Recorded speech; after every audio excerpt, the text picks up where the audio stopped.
Oi, galera do Gera! O assunto hoje é a paixão de uma grande parte dos brasileiros, os jogos digitais. Os games estão nos computadores, consoles e principalmente nos celulares. Já pensou em transformar essa diversão em grana? Você vai conhecer uma dupla que realizou um sonho de infância e desenvolveu um jogo que é um sucesso e a cara do Brasil. A gente desenvolveu o Dandara, foi o jogo que fez mais sucesso pra gente e tem sustentado a gente hoje para a gente trabalhar nos nossos próprios projetos. E a história de amigos que se conheceram jogando online e levaram a amizade para a vida presencial. É na pandemia que eu comprei um computador um pouco melhor que esse daqui, né? E aí eu comecei a jogar todos os dias, né? Porque a pandemia não tinha aula e tudo mais, né? E aí eu comecei a jogar o R6 também na pandemia. E depois daquele tempo eu conheci o Caio por causa de um amigo nosso na faculdade. As mulheres no mercado de games, representatividade? A gente vê por aqui. Eu nunca me imaginei no mundo dos games porque era muito uma área como se fosse um hobby.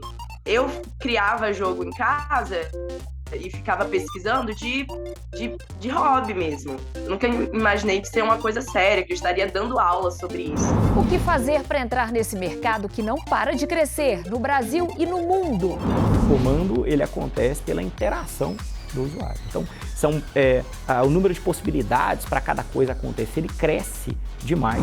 Quer saber mais sobre esse universo? Se liga no Geração!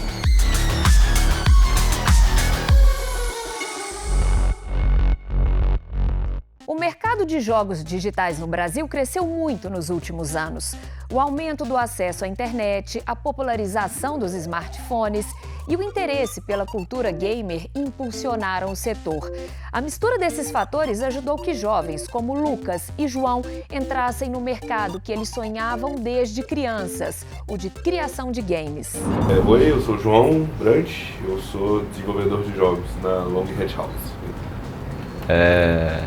Eu sou o Lucas, trabalho com jogos, com o João.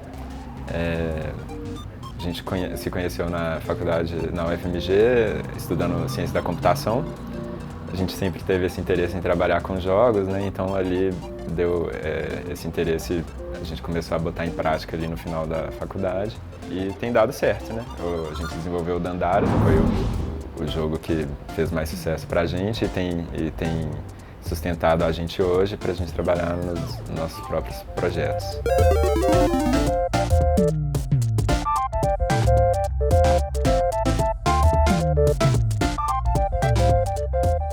Para viabilizar o Dandara, foi preciso procurar uma publicadora para desenvolver o jogo, uma etapa necessária para o projeto sair do papel. A publicadora é como se a gente fosse uma banda e a publicadora fosse a gravadora. Exatamente isso. Ela que vai colocar lá no Spotify, que seria, sei lá, Nintendo, né? E vai ajudar a gente com esses custos de marketing, essas coisas assim. E depois a gente divide, né? E tem uma outra coisa que a publicadora, geralmente nos jogos, a publicadora geralmente entra com dinheiro antes, né? Então, assim, para ajudar no desenvolvimento. É pra gente não ter que trabalhar em outra coisa, que a gente estava fazendo isso no começo do desenvolvimento do Dandara, a gente estava trabalhando em outra coisa, fazendo freela por aplicativo, ao mesmo tempo que fazia Dandara, e era muito ruim, né? Geralmente você já tem alguma coisa para mostrar, eles jogam, eles sentem... Tá legal, Eles sentem que tá legal e isso é uma coisa, assim, difícil de explicar, né? Às vezes os investidores mesmo que trabalham na área de investimento têm dificuldade de entender. Tem a ver com a publisher ter essa sensibilidade, assim, do que tem espaço no mercado, o que ela sente que o público dela consegue demandar, né? O que ela consegue levar. Protótipo, né? A gente trouxe o protótipo do Dandara e eles gostaram.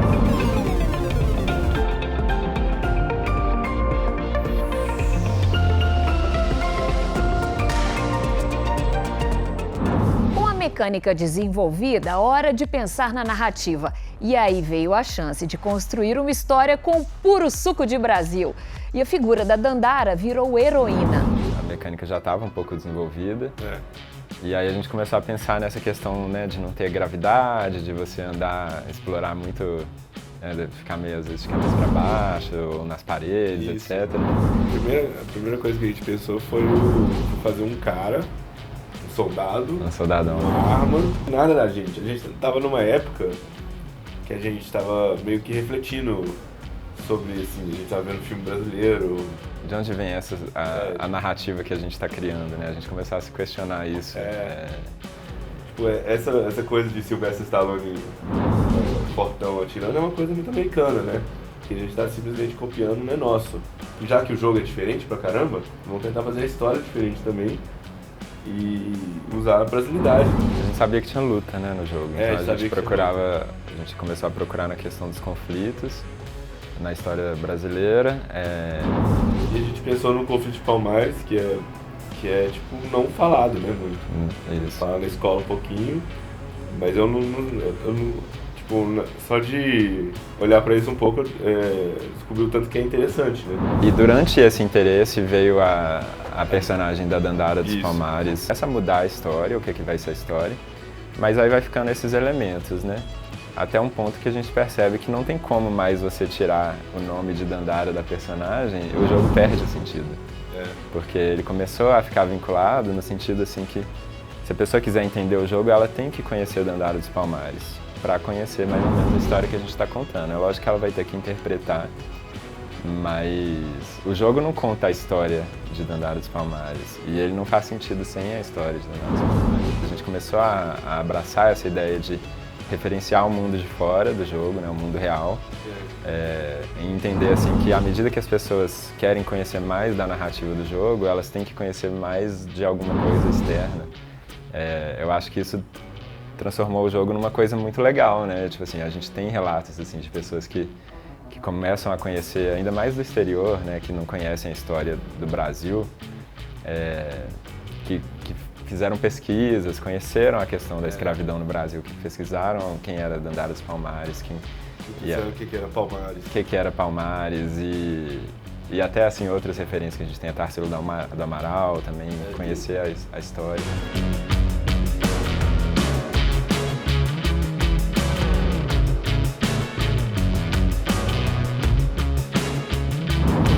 Durante a pandemia de Covid-19, os jogos foram um escape para vários jovens que não podiam sair de casa. A possibilidade de jogar online, interagir, ajudou não só a distrair a cabeça, mas rendeu até amizades.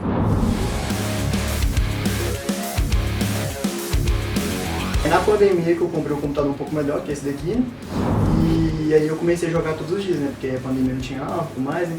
E aí eu comecei a jogar R6 também na pandemia. E depois daquele tempo eu conheci o Caio por causa de um amigo nosso na faculdade, em comum. Eu tive a oportunidade de também comprar um videogame que tinha acesso à internet. E aí conheci esse jogo. Foi lá que, passando mais ou menos um ano que eu já estava jogando ali, que eu conheci essa figura aqui.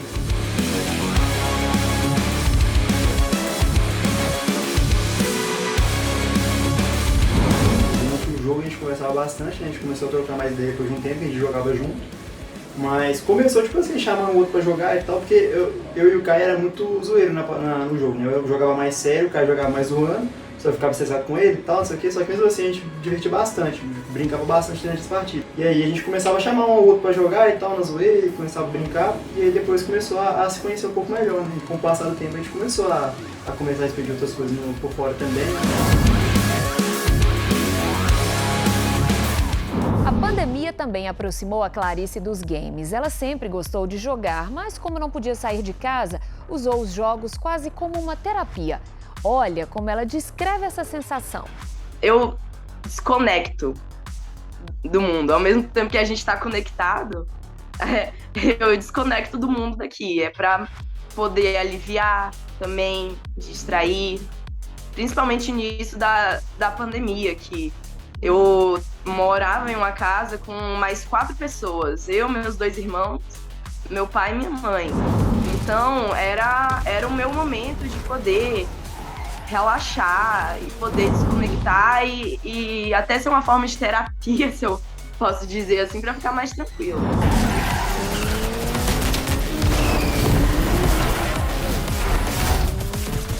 Clarice começou a jogar cedo e aprendeu a programar. Mesmo não tendo escolhido essa área como profissão, ela ensina programação de jogos para crianças em vulnerabilidade social. Desde o ano passado eu comecei com um projeto de um pessoal que veio do Rio de Janeiro, de criação de jogos no Instituto BH Futuro. Eu nunca me imaginei no mundo dos games porque era muito uma área como se fosse um hobby. Eu criava jogo em casa e ficava pesquisando de hobby mesmo. Nunca imaginei ser uma coisa séria, que eu estaria dando aula sobre isso. Esse último final de semana eu percebi que eu gosto muito disso, é muito legal estar em contato com as crianças, ensinar e ver eles também. Quando o jogo, depois da gente montar todos os bloquinhos de programação, aí eles botam start e aí vem, nossa, tá funcionando, e ficam muito felizes. O Caio e o Vitor, os amigos que você já conheceu, estão fazendo faculdade na área de tecnologia. Eles amam esse universo, mas acham difícil trabalhar na área. Eu entrei na faculdade muito por uma outra área de programação, que é uma programação mais voltada para a parte de estrutura de dados, né? Contato ainda na faculdade, mas é uma área que eu já conheço e acho bastante interessante, exatamente por esse convívio aí com o mundo dos jogos também. É uma área muito complicada, né, pra gente conseguir até trabalho, essas coisas assim, é um pouco mais difícil, né, do que, vamos supor, a área de programação voltada para banco de dados, voltada para desenvolvimento de aplicativos, outras coisas, né. Então, é uma área muito legal, né, só que é muito mais complicada do que seria, vamos supor, a área que a gente está entrando, que seria mesmo de programação. Mas não fica desanimado, não. A expectativa é de crescimento desse setor, porque o interesse em jogos digitais é cada vez maior. De acordo com a pesquisa Game Brasil, quase 75% dos brasileiros jogam games eletrônicos. Essa popularidade acaba atraindo a galera para trabalhar com jogos. Já existe curso especializado para quem sonha com uma carreira neste universo. Tem um volume de oportunidades no mercado muito grande. Quem trabalhava nos cursos, no desenvolvimento dos cursos, né, ou nos produtos de jogos digitais antigamente, você precisaria de um profissional de cinema, um profissional da Belas Artes, que é quem ia traduzir toda aquela criação em termos artísticos, né? Então, criar o personagem, modelar, fazer as animações, colocar as narrativas, né, todas dentro dele, e o profissional da informática seria quem vai dar a vida para aquilo ali, quem vai construir as regras, quem vai fazer a movimentação do personagem, quem vai fazer aquele ambiente todo ser interativo, né, e criar todos esses projetos. Elas não se conectavam, porque você ia para o curso de cinema, eles sempre estavam falando para a mídia de tela, que não tem interação. Você ia para Belas Artes, eles estavam falando de cinema de animação. E o pessoal de computação muitas vezes não entendia muito bem como que ia interagir com essa multimídia. O curso nasce para exatamente suprir essa demanda, que não existia esse profissional. Não existia o profissional que ele entendesse de todos esses três eixos, de forma a conseguir conduzir uma equipe que se conectasse, né, para fazer essa produção, que é o Technical Art. Então, dentro das AAA, né, as AAA são os grandes estúdios, né, EA Games, né, a Ubisoft, normalmente, né, dentro dessa cadeia profissional, né, você tem o producer, que é quem vai, né, conduzir todo o processo e interagir ali com o mercado e coisa e tal, e você tem o líder técnico que comanda essas equipes, a equipe de arte, a equipe de desenvolvimento, a equipe de roteiro, a equipe de áudio. O comando, ele acontece pela interação do usuário. Então, o número de possibilidades para cada coisa acontecer, ele cresce demais.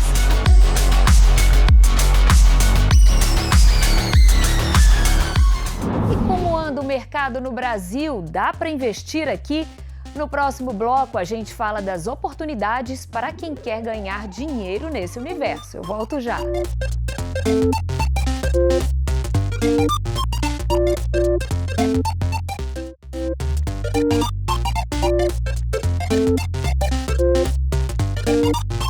Para quem quer trabalhar com games, a indústria brasileira tem um futuro promissor. Esse mercado movimenta, em média, 12 bilhões de reais ao ano. Isso coloca o país como líder em receita no setor na América Latina e o 13º no ranking mundial. O mercado de games ultrapassou 2,3 bilhões de dólares em 2021. Quase 75% da população brasileira jogam com frequência em console, celular e computador.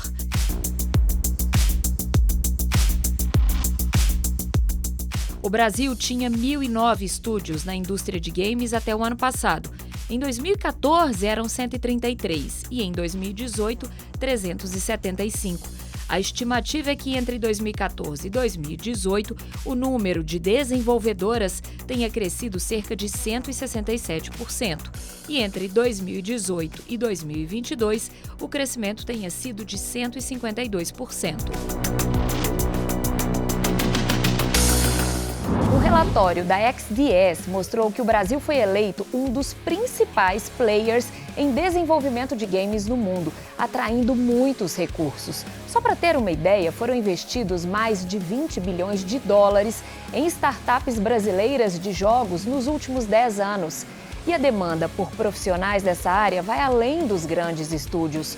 Outras empresas também usam os jogos nos negócios. Na pandemia, por exemplo, muitas empresas de engenharia, muitas imobiliárias começaram a investir em realidade virtual. Porque como não existia a possibilidade, né, daquele encontro para visitar o imóvel e coisas assim, então criava-se esse ambiente tridimensional, que é criado por um profissional da área de jogos, né, onde era permitido que você navegasse usando ali, né, o óculos de realidade virtual dentro daquele ambiente e ainda abrindo uma série de possibilidades do tipo, eu quero trocar esse móvel, eu quero simular se meus móveis cabem aqui, se eu trocar a cor dessa parede e tal, sem um custo adicional para fazer isso. Publicidade nem se fala, né? A gamificação, ela está aí em várias áreas, na área da educação, na área de treinamento, na área de simulação, né? Então tudo isso é o mercado. Então o mercado de jogos hoje, ele não é o segundo maior mercado em termos financeiros, né? Ou seja, um mercado rico, né? À toa, porque na verdade ele tem um volume gigantesco, né, de demandas. Existem diversas profissões dentro da indústria de jogos. Vai de desenvolvedores e programadores até artistas gráficos, animadores, roteiristas e designers de som. Cada uma dessas áreas desempenha um papel fundamental na criação e produção de jogos. O universo profissional é muito grande, tem uma demanda muito grande e em várias áreas que você pode ir para todo canto. A pessoa que tem mais afinidade com arte, pode ser arte designer, ou a pessoa que é mais da matemática vai para a área de programação. O curso de jogos ele tem um perfil um pouco mais misto. Normalmente a gente recebe um público muito mais vinculado à parte de arte, aquele público mais criativo, aquele público que quer criar e desenhar um novo mundo e que tem vários sonhos e coisa e tal, do que aquele profissional mais semelhante com a computação, que é aquele profissional mais centrado, muito voltado ali para a parte da matemática e dessas coisas. O que não é ruim, porque dentro das próprias empresas também acontece assim. A área de arte, ela demanda um volume maior de profissionais pela característica de produção mesmo daquilo. O Brasil assumiu em 2021 o posto de maior mercado de videogames da América Latina. E a receita do setor no país pode duplicar até 2026. O país pode se tornar responsável por quase metade da receita total da região daqui a 3 anos. Se o mercado é grande assim, por que nós ainda não estamos quase no topo? São vários os motivos que passam pela falta de políticas de incentivo para empresas de tecnologia e criatividade. Como o setor aqui, por exemplo, em Minas Gerais, está fértil ou não para empresas de jogos crescerem aqui. E eu acho que aí, nesse caso, a questão pública ela é fundamental, né, para você colocar e trazer isso, né, não ficar dependendo assim de publisher. Então você depende de casos assim de pessoas igual a gente que tiveram muito privilégio para trabalhar no jogo sem salário. Existem também os editais governamentais, que é uma coisa que a gente tem tentado trazer muito.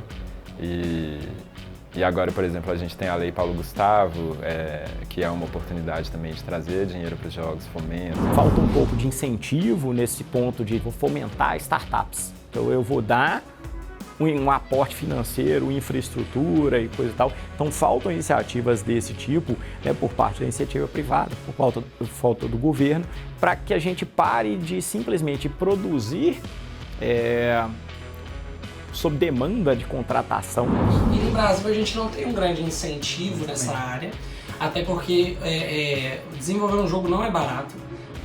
Geralmente, muitos desenvolvedores utilizam API, a gente chama de API Key, que é já um projeto já meio que estruturado para desenvolver um jogo por cima. No Brasil hoje, você desenvolver um jogo, basicamente, fica caro por conta dessa falta de incentivo, da falta de recursos do brasileiro no contexto geral. Eu acho que tem uma questão que a nossa indústria ainda é pequena, no sentido de que, para quem quer trabalhar com jogos, ainda é arriscado, né? Não tem, assim, Hoje é melhor do que quando a gente começou, bem melhor. Hoje tem algumas empresas maiores, empresas mais consolidadas, que quer dizer, elas têm uma estrutura de contratação. Na época que a gente começou, praticamente não existia isso. Mas o que acontece é, além de arriscado para trabalhar com jogos, para a pessoa investir numa carreira de jogos, também acaba ficando difícil para as empresas que começam a se consolidar a contratar, porque aí não tem a mão de obra experiente, né? Então pega a questão da educação também, da mão de obra, etc. Outro problema, galera, falta valorizar o que é nosso. Vários jogos brasileiros foram premiados, mas são desconhecidos. É preciso melhorar o marketing e a distribuição desses conteúdos. Eu acho que falta reconhecimento, talvez, do próprio brasileiro de se identificar como produtor de games, porque você fala em mundo dos games e produtores, você já pensa direto nos Estados Unidos, que é um dos maiores polos. Mas aqui no Brasil, tem várias pessoas, várias empresas que fazem jogos muito bons. Falta as pessoas se engajarem a pesquisar e perceber que não, a gente também pode, assim como é também no cinema brasileiro, filmes que não são tão reconhecidos, só tem uma bolha de pessoas que conhecem mais. Então eu acho que falta isso, porque o Brasil tem muito potencial, é muita gente, ainda mais com esses investimentos em tecnologia, que vai ser o mercado de trabalho da maioria das pessoas, né, que é o que mais vai estar em alta. Se o seu sonho é virar um profissional, ter uma carreira bacana, se liga aí nas dicas. A gente teve vários joguinhos, assim, até mesmo juntos, né, assim, de Game Jam, que são esses... Você tem, sei lá, um fim de semana para fazer um jogo e aí você lança. São experiências legais também, né? Para começar, para conhecer a equipe, né? Foi uma forma que a gente começou a trabalhar junto na faculdade. Testar também as ferramentas. Então, assim, até quando a gente já é mais velho e já tem o nosso formato de trabalho, é legal a gente, às vezes, fazer uma maratona desse tipo para testar uma ideia. Testar. Sair, né, da rotina também, daquela rotina meio engessada, assim. Testar uma ferramenta que a gente não conhece. Mas quando você está assim, nessa fase inicial, é muito bom para conhecer gente. É despretensioso. Na verdade, é melhor que você considere que não vai dar nada. É para experimentar mesmo. Por exemplo, a gente viajou, porque a gente ficou finalista num festival lá em São Paulo. A gente conheceu. A gente foi no Big Festival em São Paulo. A gente foi no SB Games também. Foi no SB Games. Teve uma outra Game Jam. Que a gente fez uma Game Jam lá e essa era valendo dinheiro, né? E a gente tinha que ganhar para pagar o custo da viagem. Então a gente suou nessa, mas a gente ganhou. A gente ganhou. O que eu acredito muito é começar a fazer jogos. Tipo assim, entender mesmo como é a produção e entender o que é o objetivo da pessoa também, né? Então, se você quer trabalhar com 3D, por exemplo, para fazer God of War, fazer Red Dead, sei lá, jogos famosões de milhões de investimento, o caminho é um pouco diferente, né? A gente falou, por exemplo, dos vários rapéus aqui, e nos jogos autorais a gente acaba trabalhando com tudo um pouco, a gente não se especializa muito. Entender isso, que a primeira ideia que eu fizer vai ser horrível, isso é muito bom. Aí você pode ficar refinando ela, mas e também a técnica, você não tem toda a técnica quando você começa a fazer um jogo que parece ridículo de fazer. A gente fala isso muito importante de começar a fazer jogo, mas começar a fazer jogo pequeno, deixa o jogo dos sonhos de lado, começa a fazer jogo que você acha que seria ridículo de fazer, porque o adolescente tem muito isso. Esse jogo deve ser ridículo de fazer, sei lá.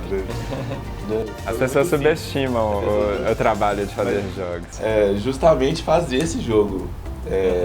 Procura começa pode ser um clone de um jogo assim, põe a mão na massa pra ver como é que é difícil de fazer esse jogo também. Isso. E ir crescendo aos poucos até você chegar no seu jogo dos sonhos. Tipo, no próximo jogo tem mais uma tela, no próximo jogo tem mais um personagem, uma hora você vai chegar no jogo dos sonhos, fazer bem aos poucos, assim. Entender também que fazer jogo, o trabalho é gratificante, né? Se você gosta de fazer jogo, o trabalho é gratificante. Não precisa ser o projeto dos sonhos para ser gratificante, né? O processo ainda é parecido, desde que você esteja fazendo ali alguma coisa autoral, alguma coisa que você se interesse.